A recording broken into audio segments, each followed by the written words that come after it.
Perfecto. Ya se está grabando, ¿verdad? Sí, Doc. Muchas gracias. Vamos a empezar con los casos clínicos. El primero es masculino de 13 años con obesidad grado 2 y diabetes mellitus tipo 2. Acude a consulta con resultados de laboratorio. ¿Bajo qué criterios se debe iniciar insulina en este paciente? Opción A. Con hemoglobina glicosilada mayor a 6,5%. Opción B. Mayor a 7,5%. Opción C, mayor a 8,5%. Opción D, mayor a 9,5%.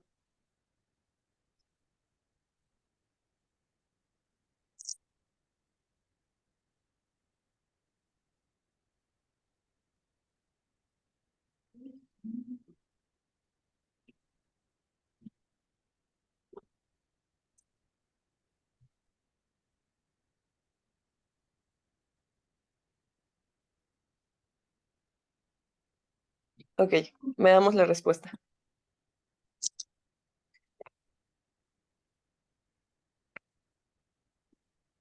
La respuesta es la opción C, ¿ok?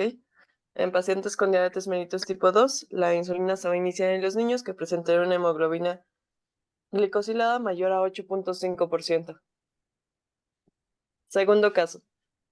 Adolescente de 15 años con diagnóstico de diabetes mellitus tipo 2 es traído por sus padres quienes refieren que el médico tratante anterior no sabía nada de medicina porque les dijo que lo más importante de su tratamiento para no aumentar la dosis de insulina era hacer ejercicio diario. Por lo tanto, tú, opción A, revisa sus antecedentes farmacológicos, disminuyes un 25% de las calorías ingeridas por día y reduces el ejercicio de 30 a 15 minutos diarios. Opción B, revisa sus antecedentes farmacológicos y explicas que los beneficios del ejercicio incluyen el control de peso, mejoría en la sensibilidad de la insulina, disminución de los niveles de hemoglobina glucosilada y del riesgo cardiovascular. Opción C, revisa sus antecedentes farmacológicos, modificas la dieta y aumentas la intensidad del ejercicio diario del paciente. Opción D, revisa sus antecedentes farmacológicos y explicas que lo más importante del ejercicio es prevenir futuras complicaciones cardiovasculares.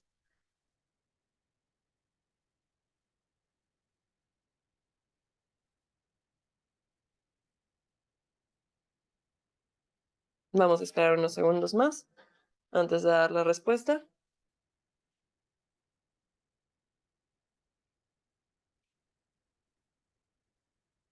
Ok, la opción correcta es la B.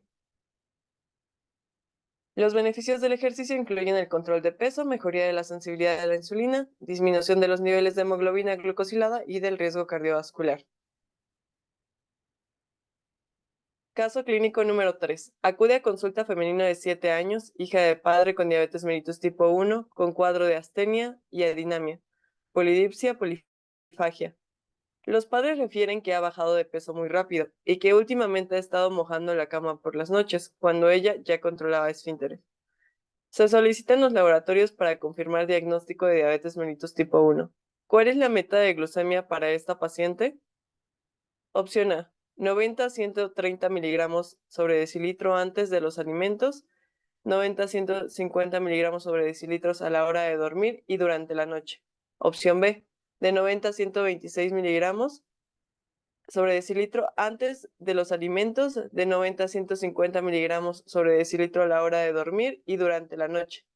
Opción C, de 90 a 130 miligramos sobre decilitros antes de los alimentos y 90 a 180 miligramos sobre decilitros a la hora de dormir y durante la noche. Opción D, de 90 a 126 miligramos sobre decilitros antes de los alimentos, de 90 a 180 miligramos sobre decilitros a la hora de dormir y durante la noche.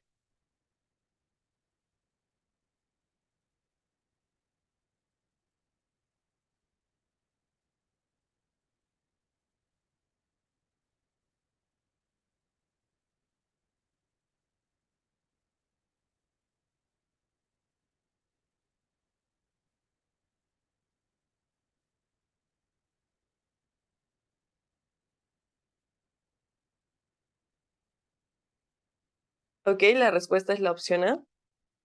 Las metas de glucemia para niños y adolescentes con diabetes mellitus tipo 1 son de 90 a 130 miligramos sobre decilitro antes de los alimentos y de 90 a 150 miligramos sobre decilitros a la hora de dormir y durante la noche. Ok, vamos a empezar con el tema. Mi nombre es Claudia Argelia Martínez Sanabria y vamos a ver hoy la guía de práctica clínica de diagnóstico y tratamiento de diabetes mellitus tipo 1 y tipo 2 en pacientes pediátricos en los 3 niveles de atención. Primero que nada, la diabetes mellitus es un grupo de enfermedades metabólicas caracterizado por hiperglucemia secundaria a un defecto absoluto o relativo en la secreción de insulina.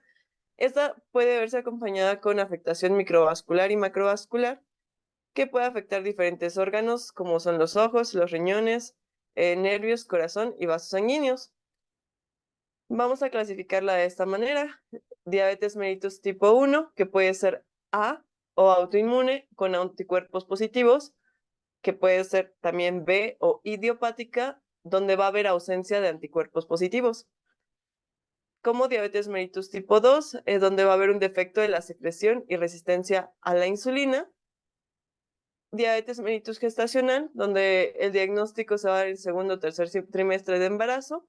Y pues tipos específicos de diabetes, como puede ser diabetes neonatal, diabetes MODY o también llamada diabetes del joven de inicio en la madurez. Las enfermedades de páncreas exócrinas, diabetes inducida por fármacos o químicos, como pueden ser los fármacos, los esteroides. Empecemos por diabetes mellitus tipo 1. Esta va a ser un tipo de diabetes insulinodependiente o juvenil, donde vamos a encontrar una destrucción de las células beta del páncreas que va a conducir a una deficiencia absoluta de la insulina. También llamada, aquí vamos a dividir la A, que es la autoinmune. Aquí vamos a tener un periodo preclínico de duración variable donde el paciente puede ser asintomático y aquí también se va a encontrar una masa de células productoras de insulina que pues van a llegar a un valor crítico, por lo cual se van a dar los siguientes signos: poliuria, polidipsia y cetosis, polifagia y pérdida de peso, inclusive llegando los niños a debutar con cetoacidosis diabética o estado hiperosmolar. Ok, aquí hay una destrucción selectiva de las células beta del páncreas. Va a estar mediada por linfocitos T activados o antígenos de histocompatibilidad de predisposición. La destrucción selectiva de las células beta del páncreas, que va a ser mediada por linfocitos T activados, va a ser consecuencia de una respuesta autoinmune contra determinadas moléculas del islote, que pueden ser desde anticuerpos antiinsulina, llamados IAA, anticuerpos antiglutamato descarboxilasa, GAD o GAD, anticuerpos antitirosina fosfatasa, IA2, anticuerpos antiislotes pancreáticos, ICA, o anticuerpo antitransportador de zinc 8, ZNT8. Ok, la frecuencia porcentual de positividad de estos anticuerpos, o el que va a ser más común, es el GAT65. Lo vamos a encontrar hasta en un 62% de los pacientes que tengan diabetes mellitus tipo 1, tipo A o autoinmune. El ZNT8 va a ser el segundo más frecuente con un 50%, el IA2 en un 46%, el ICA en un 26.5% y el IAA pues no está bien reportado. Casi la mitad de los niños y adolescentes afroamericanos y latinos diagnosticados con diabetes en Estados Unidos carecen de cualquiera de estos anticuerpos asociados a la diabetes mellitus tipo 1. Entonces, los alelos de antígenos de histocompatibilidad que confieren mayor riesgo a diabetes mellitus tipo 1 van a incluir HLA-DRB1, 03DQA. Aquí, pues, estos son los más comunes que confieren como tal el mayor riesgo, y el 04DQA1. También estos números, 0302 y 0201. Mientras que los alelos que confieren protección va a ser nada más el DR2, DQA1, 0102 o 0602. Aquí también, parte de la división de diabetes mellitus tipo 1, vamos a tener a la tipo B o idiopática. Aquí van a ser pacientes con mismas o iguales características que en realidad no se van a encontrar datos de autoinmunidad ni alotipos HLA de predisposición. Se desconoce poco de su etiología, evolución y pues de su pronóstico. Diabetes mellitus tipo 2. En esta, el inicio suele coincidir con el pico de resistencia a la insulina fisiológica de la pubertad. Vamos a tener síntomas de hiperglucemia en adolescentes. La causa en general no va a ser la destrucción autoinmune de las células beta. Y aquí la causa puede ser la interacción entre muchos genes y factores ambientales. Aquí hay suficiente función de la insulina para prevenir la cetoacidosis diabética al momento del diagnóstico, por lo cual pues realmente no llegan debutando con una cetoacidosis o un estado osmolar. Los niños pueden presentarse con cetoacidosis, ¿sí? Hasta en un 25%, o en un estado hiperosmolar hiperglucémico, en el que se va a producir la deshidratación hiperosmolar grave, y este puede darse por un periodo de estrés o de infección. Los factores de riesgo van a incluir obesidad, herencia nativo-americana, negro-hispano, asiático-americano y oriundo de islas del Pacífico, o historia familiar positiva, el 60 al 90%, pues vamos a encontrar que tienen familiar de primero o segundo grado con diabetes mellitus tipo 2.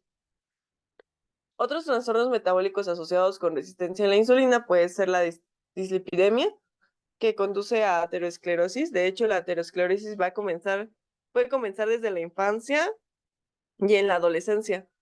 Y pues esta va a aumentar el riesgo de la enfermedad cardiovascular. Perdón.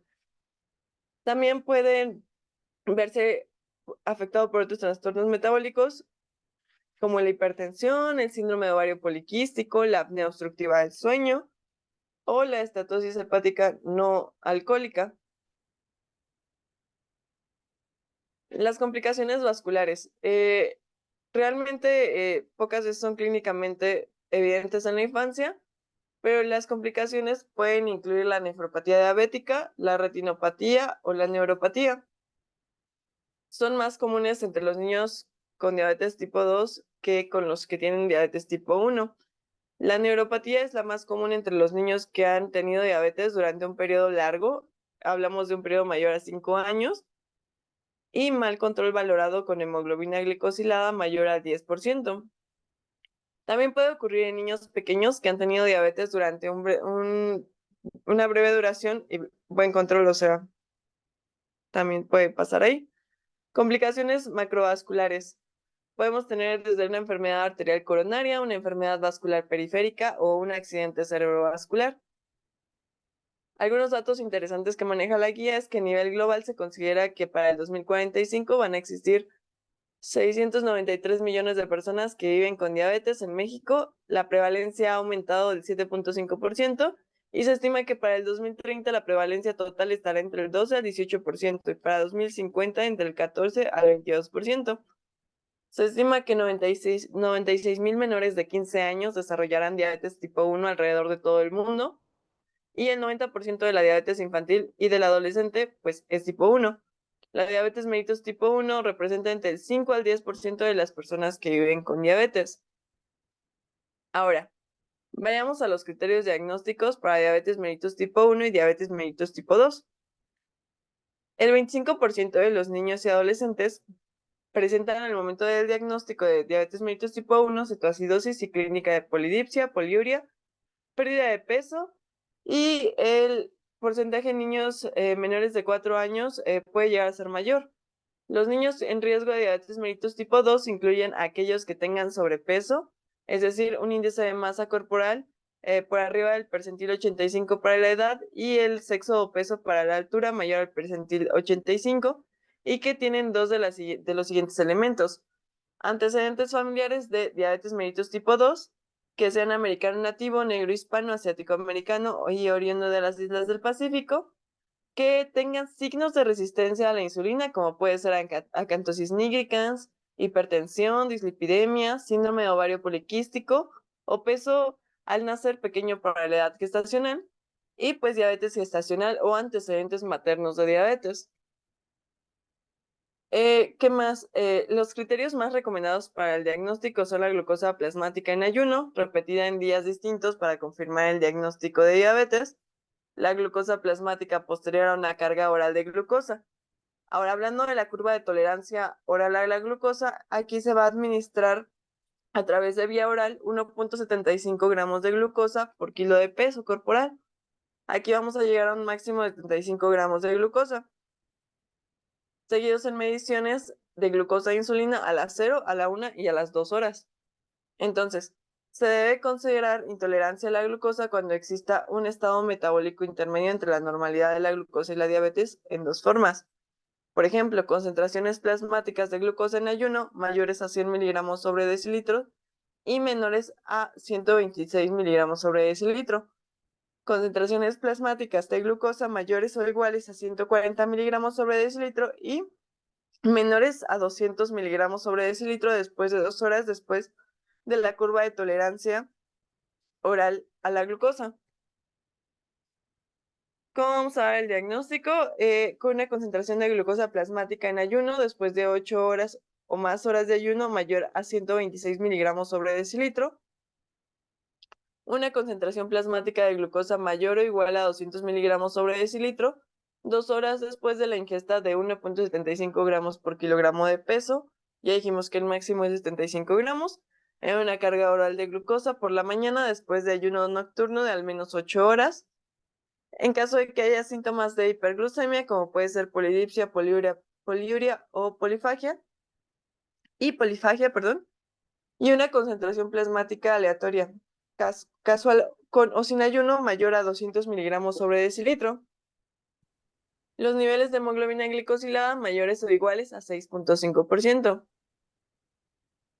Se puede presentar diabetes distinta en tipos 1 y 2 en niños y jóvenes en las siguientes circunstancias: que sea la presentación en el primer año de vida, diabetes que se presenta en generaciones sucesivas, patrón de herencia autosómica dominante, diabetes sin características de tipo 1 o tipo 2, es decir, que hay anticuerpos negativos y no tiene obesidad, que raramente desarrollen cuerpos cetónicos en la sangre durante los episodios de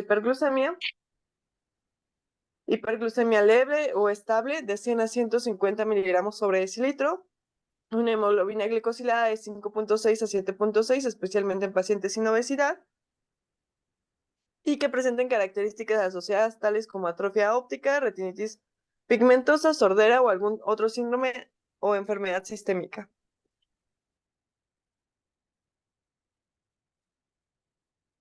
Las pruebas adicionales para confirmar el tipo de diabetes son concentraciones del péptido C e insulina, si aún no está tratado con insulina, concentraciones de hemoglobina si no se han hecho aún, hemoglobina glicada si no se han hecho aún, pruebas de autoanticuerpos contra proteínas de las células del islote pancreático. Los autoanticuerpos van a incluir contra ácido glutámico descarboxilasa, insulina, proteína asociada con el insulinoma y transportador de zinc 8. Cabe destacar que el 90% de los pacientes con diagnóstico reciente de diabetes tipo 1 tienen mayor uno o más de estos anticuerpos. En pacientes con diabetes mellitus tipo 2 se deben realizar pruebas de función hepática, perfil lipídico en ayunas, cociente de microalbuminuria y creatinina en orina en el momento del diagnóstico. A diferencia de los pacientes con diabetes tipo 1, que desarrollan complicaciones durante muchos años, a menudo tienen comorbilidades como hígado graso, hiperlipidemia e hipertensión al momento del diagnóstico de los pacientes con diabetes mellitus tipo 2. Entonces, en niños con diabetes mellitus tipo 2, los hallazgos clínicos sugestivos de complicaciones y que se deben evaluar son, por ejemplo, la obesidad. Aquí se puede hacer una prueba para esteatohepatitis no alcohólica, somnolencia o ronquidos diurnos, prueba para apnea obstructiva del sueño. En caso de que haya hirsutismo, acné o irregularidades menstruales, prueba para síndrome de ovario poliquístico. Vamos a hablar un poco sobre el tratamiento multidisciplinario, prevención de complicaciones. Estos pueden tener efectos positivos en cuanto a los siguientes aspectos. Por ejemplo, que haya una buena frecuencia de automonitoreo, que haya cumplimiento de las recomendaciones para los días de enfermedad, incremento de la actividad física, el apego nutricional y pues mejoría en la adherencia de tratamiento farmacológico y la calidad de vida. Se recomienda, por lo tanto, modificar la dieta, hacer una prescripción apropiada de la actividad física, hacer ajustes en las dosis de la insulina, manejo de enfermedades recurrentes, detección y manejo de hipoglucemia, hiperglucemia y cetosis, calidad de sueño y complicaciones crónicas de la diabetes. En cuanto a esquemas de insulina en la diabetes mellitus tipo 1, la terapia con insulina es necesaria para la vida de todos los pacientes con diabetes mellitus tipo 1. La velocidad de absorción de la insulina va a variar en función de la zona de inyección, siendo más rápida en el abdomen, intermedia en el brazo y más lenta en el muslo. Las agujas de 5 mililitros y 6 mililitros, 6 milímetros, perdón, han demostrado efectividad y seguridad y tolerabilidad similares a las de 8 milímetros y 12.7 milímetros, incluso en pacientes con diabetes mellitus tipo 1 con obesidad. La especificación de horarios y tiempos de acción de insulina son importantes para lograr un buen control y también se recomienda una terapia multidosis en todos los pacientes con diabetes mellitus tipo 1. La comparación entre la terapia de multidosis y la infusión continua de insulina subcutánea no muestra diferencias significativas en cuanto a los niveles de hemoglobina glicosilada, y esta terapia de infusión continuada de insulina subcutánea se debe indicar en pacientes o se debe iniciar en pacientes cuidadosamente seleccionados por un médico que esté familiarizado con el uso de estos mismos. En el monitoreo continuo con sensor de glucosa junto con el de la infusión continua de insulina subcutánea se ha considerado sobre todo en pacientes con riesgo elevado de hipoglucemias. El tratamiento farmacológico en diabetes mellitus tipo 1. En cuanto a pacientes con diabetes mellitus tipo 2, la insulina se inicia en niños que presentan una hemoglobina glicada mayor a 8.5% o con cetoacidosis diabética. En cuanto a la cetoacidosis diabética se puede utilizar desde insulina glargina, detemir o premezclada. Y si la acidosis no está presente, por lo general se inicia al mismo tiempo la metformina. La metformina es el único medicamento antidiabético oral aprobado para pacientes menores de 18 años. También existe una presentación en jarabe que es de 500 miligramos. La metformina se debe iniciar a una dosis baja y se ingiere con alimentos, sobre todo para prevenir las náuseas y el dolor abdominal. Se va a dar con el inicio de 500 miligramos una vez al día, una vez a la semana, perdón, por una semana. Iniciamos con 500 miligramos una vez al día por una semana y se va a incrementar semanalmente 500 miligramos durante 3 a 6 semanas hasta alcanzar la dosis objetivo, que va a ser de 1 gramo por vía oral 2 veces al día, es decir, 2 gramos por día. El objetivo terapéutico es alcanzar una hemoglobina glicada menor al 6.5%. Y si no se logra, se debe iniciar con insulina. 50% de los adolescentes con diabetes mellitus tipo 2 no tienen a responder con la monoterapia y pues requieren de insulina. El tratamiento farmacológico de cada paciente con diabetes pues es dinámico y es individualizado.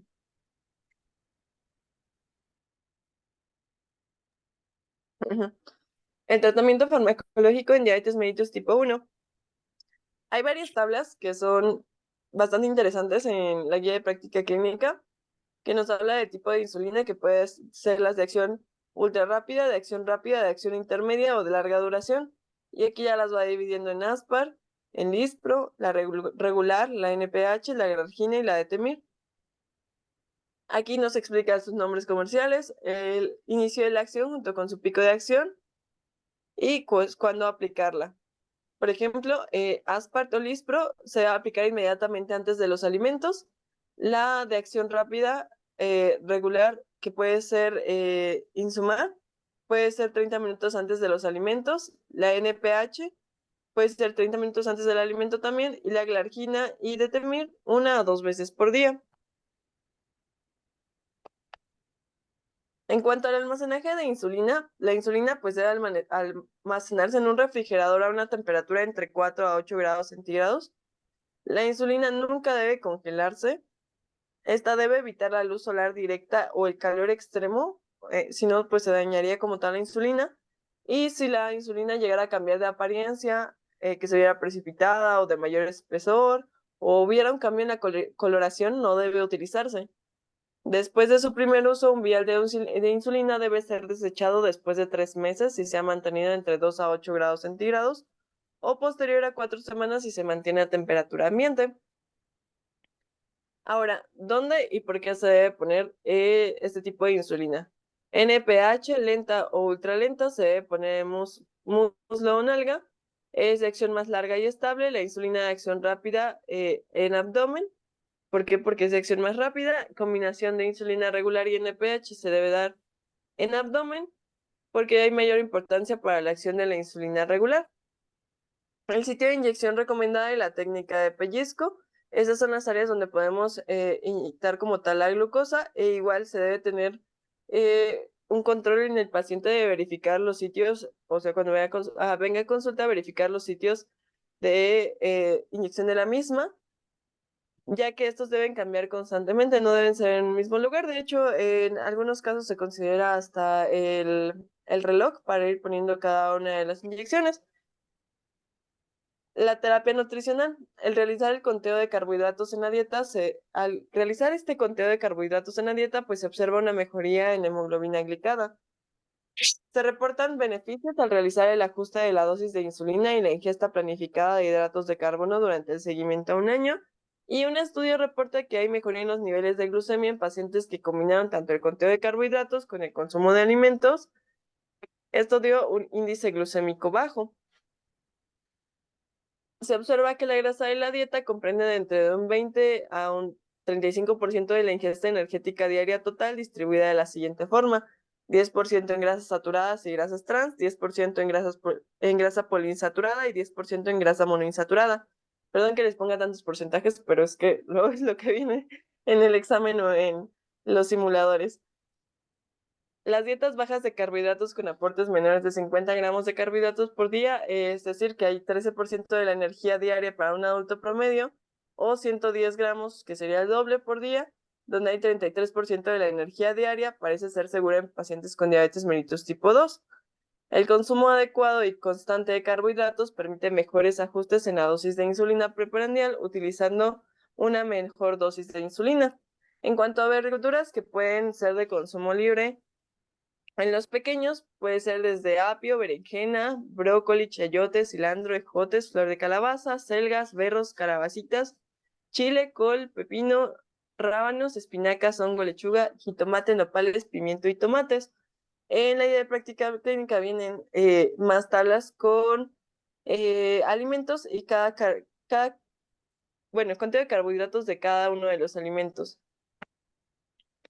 En cuanto al monitoreo del paciente con diabetes mellitus tipo 1 y diabetes mellitus tipo 2, se debe conocer el nivel de hemoglobina glicosilada, ya que esto permite predecir la presencia de complicaciones crónicas, ya que no es lo mismo un paciente que desde que, no sé, tuvo 5 o 6 años debutó con diabetes, a un paciente que a los 60 años debutó con diabetes. Obviamente el paciente pediátrico pues va a tener o puede llegar a tener más complicaciones con el paso del tiempo.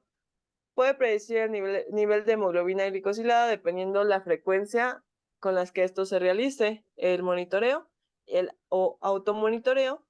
Este también se recomienda que sea postprandial y a medianoche y ayuda a corregir hipoglucemias sintomáticas. También el hacerlo durante el ejercicio permite mejorar el manejo de la insulina como tal y disminuir el riesgo de hipoglucemias. En cuanto a la monitorización de la glucosa capilar, en la guía de práctica clínica se recomienda pues hacer una tablita como estas, donde pues pongamos las unidades aplicadas durante el desayuno, comida y cena antes de dormir, ya sea antes de desayuno o después de desayuno.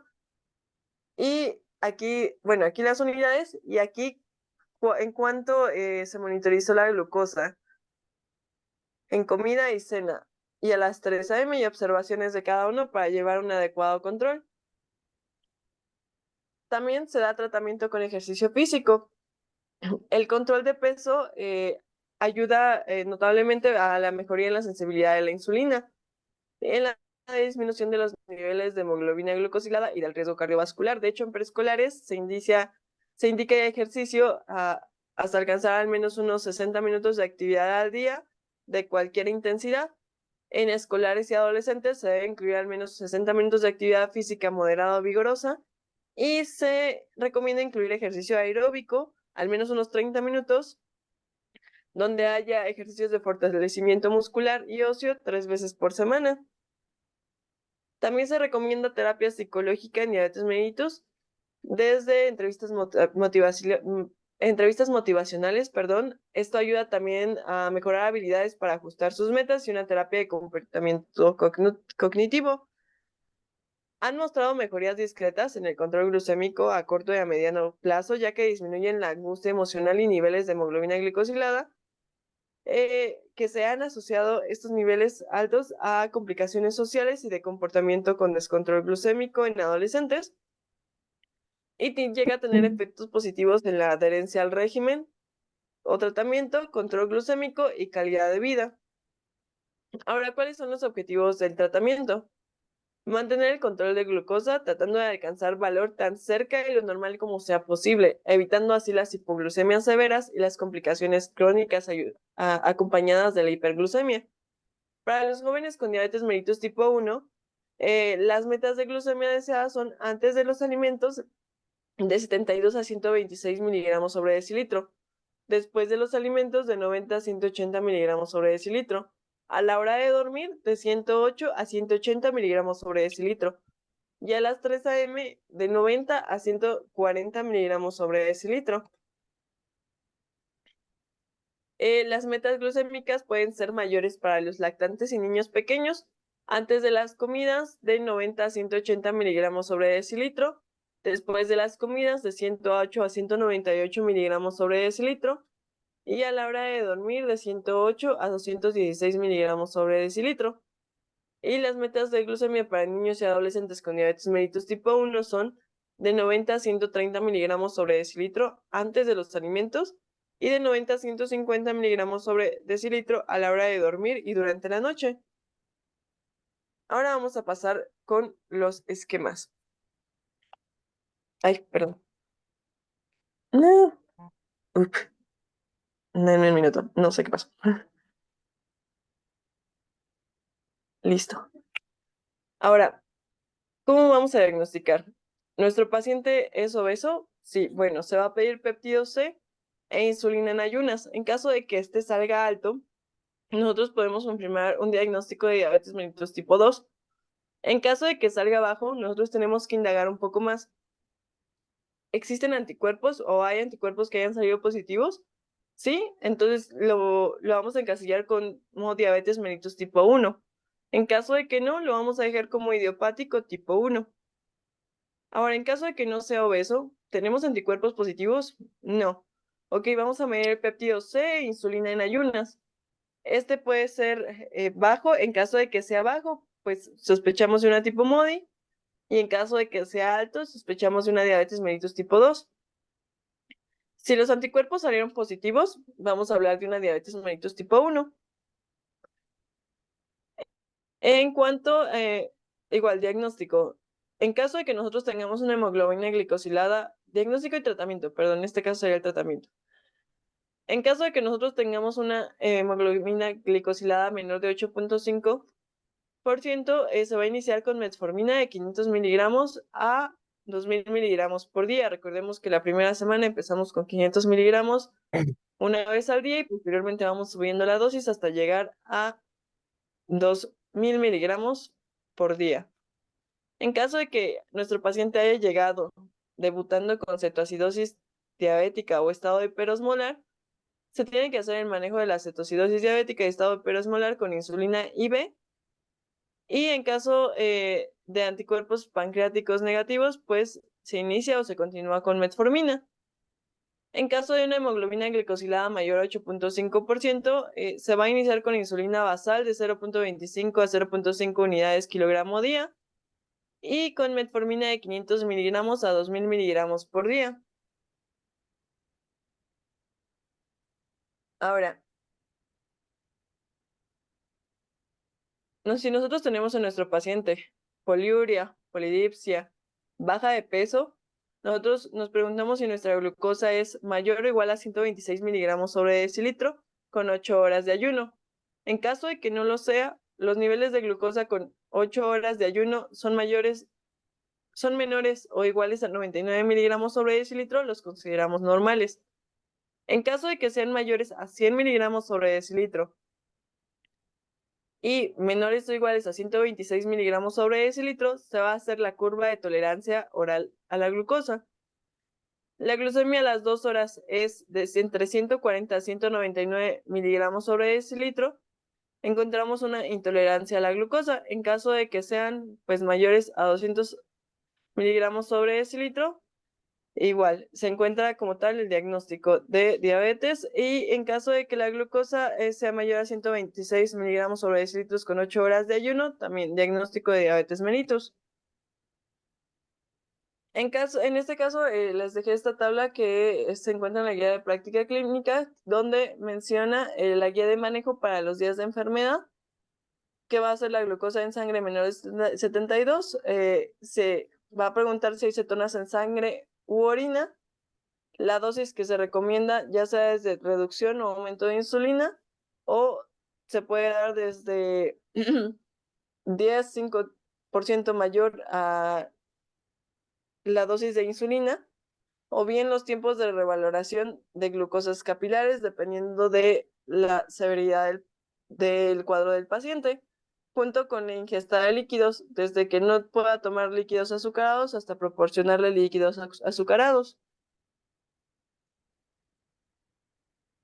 Recomendaciones para las revisiones periódicas. Se recomiendan estudios de exploración en los niños y jóvenes de hemoglobina glicosilada de 3 a 4 veces por año, inspección de los sitios de inyección en cada visita, verificar que haya una rotación adecuada de los mismos, medición de talla, peso e índice de masa corporal, de tensión arterial, de perfil lipídico completo, de perímetro abdominal, de examen de la vista, examen dental.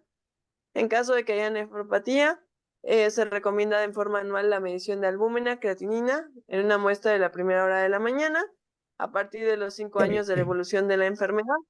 En caso de la retinopatía, igual, a partir de los 5 años de evolución de la enfermedad, y neuropatía periférica o autonómica.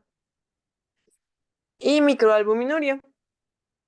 Los niveles de hipoglucemia, en cuanto a niveles leves, menor de 70 miligramos sobre decilitro, vamos a encontrar presentes síntomas autonómicos. La persona es capaz de autotratarse en este caso. En caso de que sea una hipoglucemia moderada, menor a 65 miligramos sobre decilitro, están presentes síntomas neuroglucopénicos. La persona es capaz de autotratarse aún en este estado, y también tenemos la severa, que es de 50.4 miligramos sobre decilitro, y es necesario pues la asistencia de otra persona, ya que puede existir la pérdida de la conciencia como tal. Entonces, la hipoglucemia severa es un suceso que requiere de la ayuda de otra persona para administrar hidratos de carbono, glucagón o medidas de resucitación. Puede que no se disponga de medición de glucemia durante este suceso. Los niveles, si se produce recuperación de las funciones neurológicas tras la recuperación de la glucemia normal, se considerará prueba suficiente de que el suceso ha sido ocasionado por una baja concentración de glucemia. La hipoglucemia sintomática o documentada es un suceso en el cual tenemos una concentración de glucemia menor a 70 miligramos sobre decilitro, junto con los síntomas típicos de hipoglucemia. La glucemia asintomática no se va a acompañar de los síntomas. Tenemos una hipoglucemia, más bien una glucemia menor de 70 miligramos sobre decilitro, y la glucemia relativa es un suceso en el cual la persona refiere pues que tuvo síntomas de hipoglucemia, pero cuando se hace la medición se encuentra un valor mayor a 70 miligramos sobre decilitro, pero que está cercano a esta cifra. Entonces, ¿cuáles son las recomendaciones de objetivo de niveles de glucosa? Antes de alimentos, de 72 a 126 miligramos sobre decilitro. 2 horas después de alimentos, de 90 a 180 miligramos sobre decilitro. Antes de dormir, de 108 a 180 miligramos sobre decilitro. Y a las 3 a.m., de 90 a 144 miligramos sobre decilitro. También viene en la guía de práctica clínica una guía de conversión de hemoglobina glicosilada a niveles de glucosa. Por ejemplo, si tenemos una hemoglobina glicosilada de 5, el promedio estimado de glucosa puede ser de 97, o por ejemplo, de 6 de 126, etcétera. En cuanto a la diabetes mellitus tipo 2, pueden existir complicaciones como dislipidemia, nefropatía, neuropatía y retinopatía. Y en las diabetes mellitus tipo 1 encontramos las mismas junto con enfermedad de la tiroides. En cuanto a medicamentos, aquí realmente lo que viene es el nombre del medicamento, la presentación, los efectos adversos, con qué no debe interactuar y las contraindicaciones del mismo. Esto viene con la glargina, la insulina rápida regular, la insulina de acción intermedia o NPH, la insulina aspart, la insulina determinant con envase con una pluma, prellenada de 3 mililitros con envase de 5 plumas prellenadas de 3 mililitros, la glulicina y el glucagón. También viene la metformina de 850 miligramos. Y pues en cuanto a las perlas, el diagnóstico de diabetes mellitus se da con los siguientes criterios: concentración de glucosa plasmática en ayuno después de 8 o más horas de ayuno mayor a 126 miligramos sobre decilitro. La concentración plasmática de glucosa mayor a o igual a 200 miligramos sobre decilitro 2 horas después de la ingesta de 1,75 gramos por kilogramo de peso de una carga oral de glucosa. Esto siempre y cuando se haga por la mañana después de un ayuno nocturno de al menos 8 horas. Que haya síntomas de hiperglucemia, polidipsia, poliuria, polifagia, o en algunos casos los padres lo llegan a referir como enuresis, con un niño que no lo tenía anteriormente. Concentración plasmática aleatoria, casual o en ayuno, mayor a 200 miligramos sobre decilitro, con niveles de hemoglobina glicosilada mayores a 6,5. Recordemos que 8,5 ya requiere insulina. Y todo paciente con diabetes mellitus tipo 1 debe tener insulina como parte de tratamiento. Se recomienda el automonitoreo de la glucosa capilar entre 4 a 6 veces por día, el cual permitirá un mejor control de la glucemia, que se verá reflejado en un mejor nivel de hemoglobina glicosilada. Y pues esta es la bibliografía. No sé si tengan alguna duda.